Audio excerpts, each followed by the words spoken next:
Alright, so I will start the presentation now. Good afternoon, everyone. Today, we'll be presenting our project in the TRAA Post-Pandemic Housing Design Competition. So our project name is The Gap, Disconnect to Connect. Me, Jian, would like to express our gratitude on behalf of my team, including Ming and Jian here. It's our honor to share our work with you all. Inevitably, the pandemic outbreak had us to live in a different lifestyle as a new norm. It brought up several issues that we might not be aware in the past, including, firstly, the social distancing, which people live with new proximity between one another, keeping a safe and distant gap apart physically. Inequality that becomes even more apparent and contrasts comparing the living condition among different social classes. Well-being is the social distancing that prevents spreading of disease should never be ignored.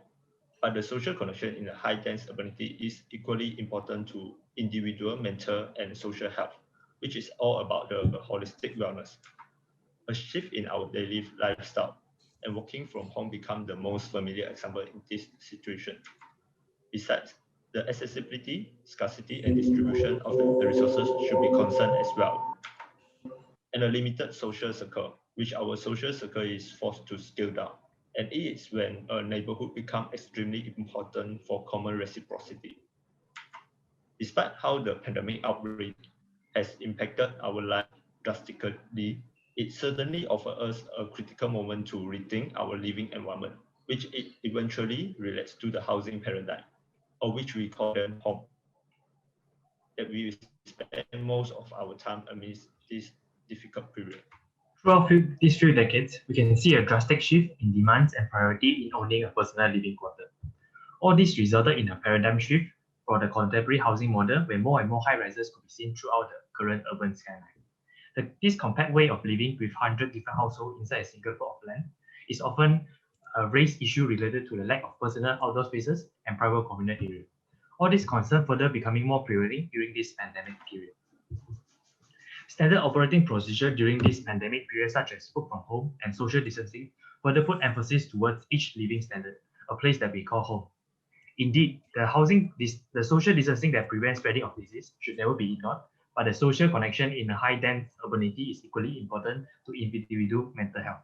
This prevailing transition of a house into a home should be readdressed and re-emphasized. This gap of social relationship is often latent and ambiguous, is now becoming more prevalent at this critical moment. Nevertheless, how could we rethink this gap to disconnect people as a safety measure, yet connect them socially at the same time? This question formed the outreaching foreground of this theoretical proposal, fostering new ideas to reconsider the gap between the people and their living spaces. Taking affordable housing as a template, we anticipate a paradigm shift of collective living in affordable housing from a rigid and organized framework into a self-explanatory odyssey. Analogous to the game of snake and ladder, the architecture provides endless circulation with a series of alternating programs and alternating accessibility, which initiate the disconnection within. As a whole, the design strategy of this proposal began with a simple element of disconnection, dominated by a grid system that embraced the gap, yet leave a breathable space for possibility of reconnection and human interaction. All the private living quarters or module could then be injected into the proposed grid system, where the leftover spaces become a gap for communal or collective activities. All those leftover gaps will then be plugged in with different social or leisure infrastructure, reinstating the gesture of disconnection to connect. Amidst a gradual impact of and fast-paced lifestyle within a city, the gap is essential vital for us to pause, ease, relieve, and disconnect to connect once again. Translation of the concept began with the integration of elements from the stack and ladder, then followed by the step to shape a coherent community by using Dunbar theory. Lastly, a study is done to define the gap, whereby the elements of disconnect and connect are studied to balance the need of daily activity during the pandemic. Stack and ladder is an ancient Indian board game. Today, it is worldwide classic and commonly known to every human being regardless of their age or nation. To certain circumstances, stack and ladder are the miniature of life, a fair start followed by every roll of dice, representing the variation of individual facts. The grid mimics the living stage, the phase different from each other but ultimately reaching the same goal in the binomial pattern. Stack and ladder represent the sudden fall and the stepping stone of life respectively. Memory and happiness are the most valuable elements towards the DAO, and these elements are brought into the design proposal to create a substantial living environment for the people, especially during the outbreak and the interaction is limited. During the pandemic outbreak, the limitation of interaction is crucial to control the spread of virus. However, humans are used to live in a community and the interaction is vital.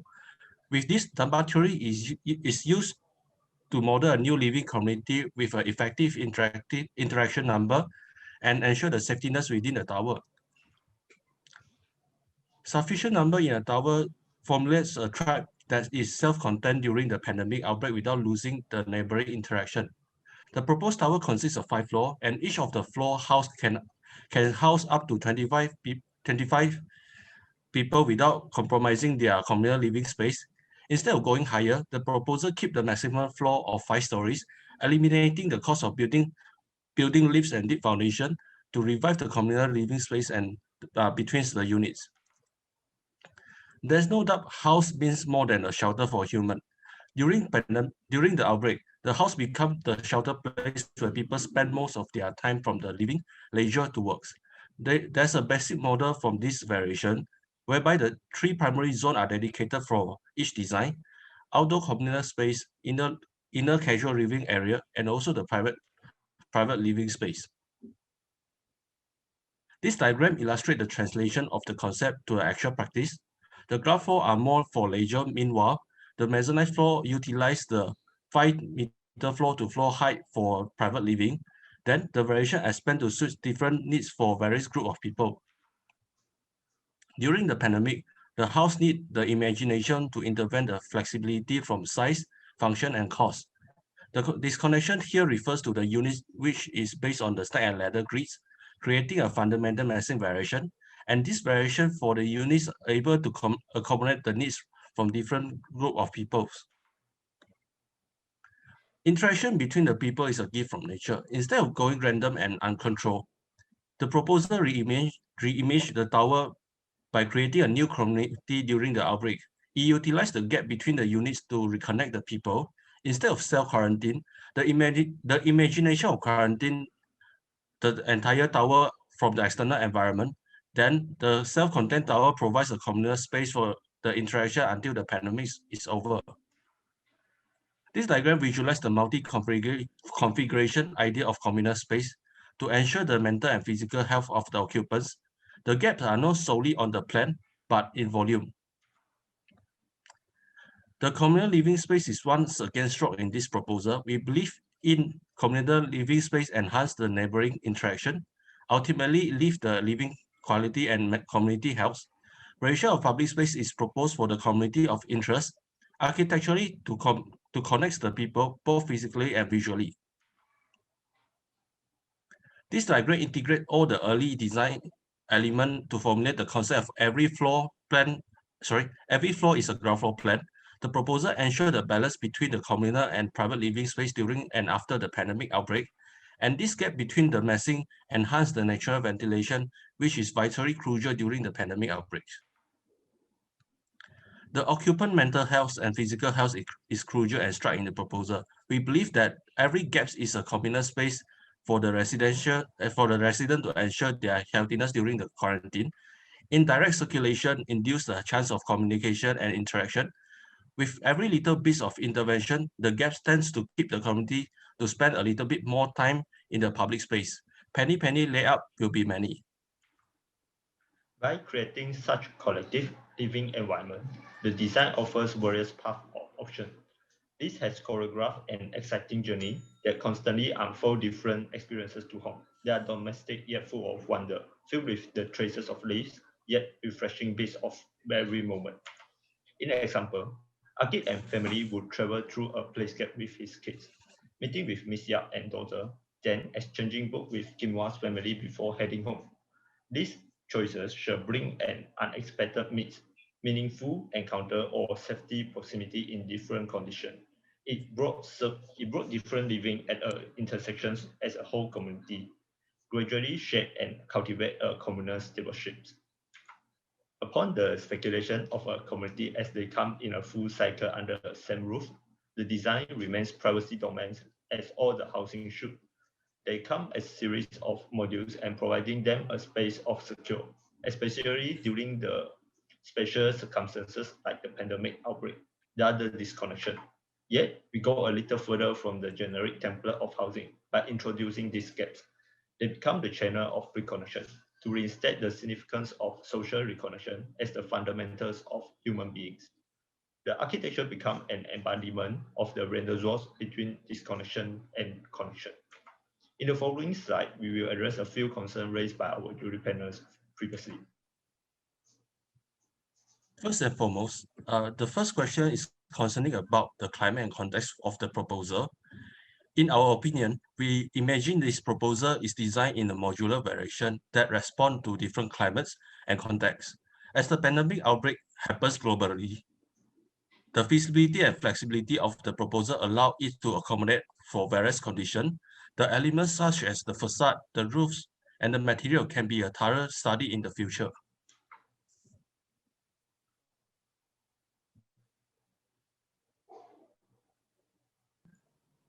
The second question is regarding the community engagement among the residents and their experience within the public and private spaces. This proposal is originated from the notion of gap.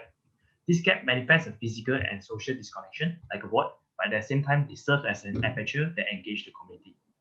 The indirect circulation, both horizontally and vertically, leads the residents to meander through the gaps before heading to their home. And the last question raises a common concern of the public and private spaces of future housing. During this pandemic outbreak, we realized that the collective space and private space are equally important. They are not defined by their volume, but the design or quality of the spaces. In the proposal, we describe it as a concept where the collective spaces are public to the residents, but private as a whole community. It is akin of a self-sustainable entity and architecture. Essentially, our earnest hope in this competition is to create an architecture that could remind the beauty lies within the connection of people to the escalation of the disconnection upon the tough times. Here, we take a deep breath from the intense tempo. Thank you. Sorry, thank you. Your presentation time is end. Okay, now is a QA time, and architect Francine, please. Thank you for your presentation. I didn't know the Dunbar theory, but it's based on 150 people as a tribe, as a community. I think it's nice that you talk about the size of how many people you are dealing with.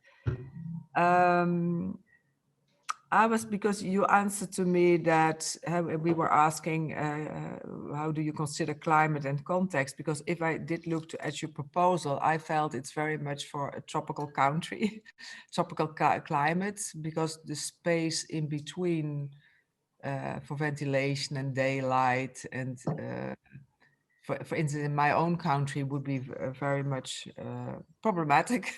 So maybe you can explain better this, because you say on modularity, then we can adapt to every site, but I was wondering if that's true.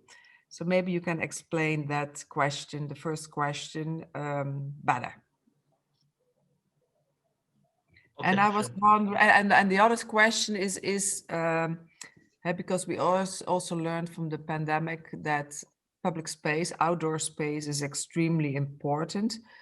And that's maybe the most healthy space. How do you connect in your philosophy that you have a private space and then a collective space, but then even I think a public space? How do you get in a safe way from your private space if you want to avoid the collective space during quarantine to get to the public space? Okay, maybe I can explain about the context and climate first.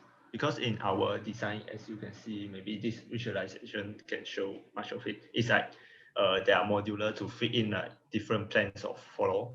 So they are leaving a lot of these open spaces for ventilation. But actually in our imagination to design it in a modular way, it like provides us a different opportunity and flexibility to like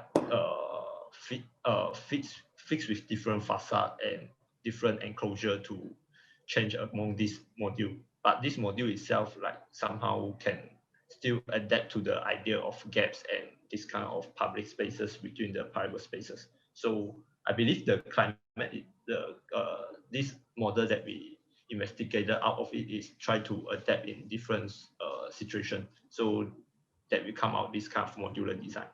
But because that, just as you say, that the design looks like that it comes from tropical country, tropical climate. So I believe it is one of the factors that we comes from like tropical country. We are from Malaysia, so somehow we are intuitively designed at this, used to design this way. Yeah.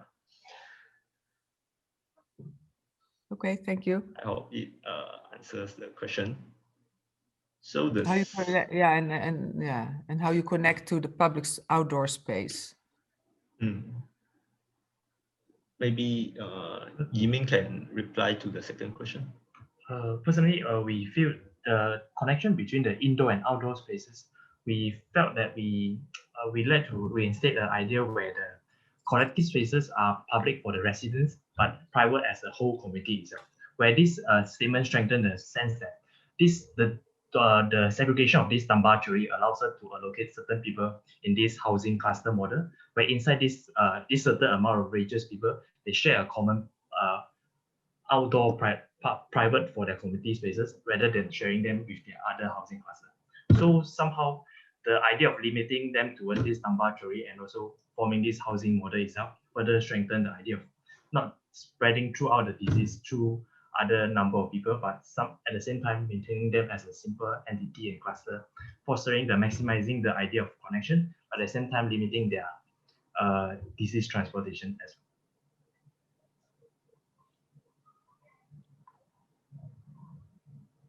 Okay, thank you. All right. Okay, thank you, Team 007.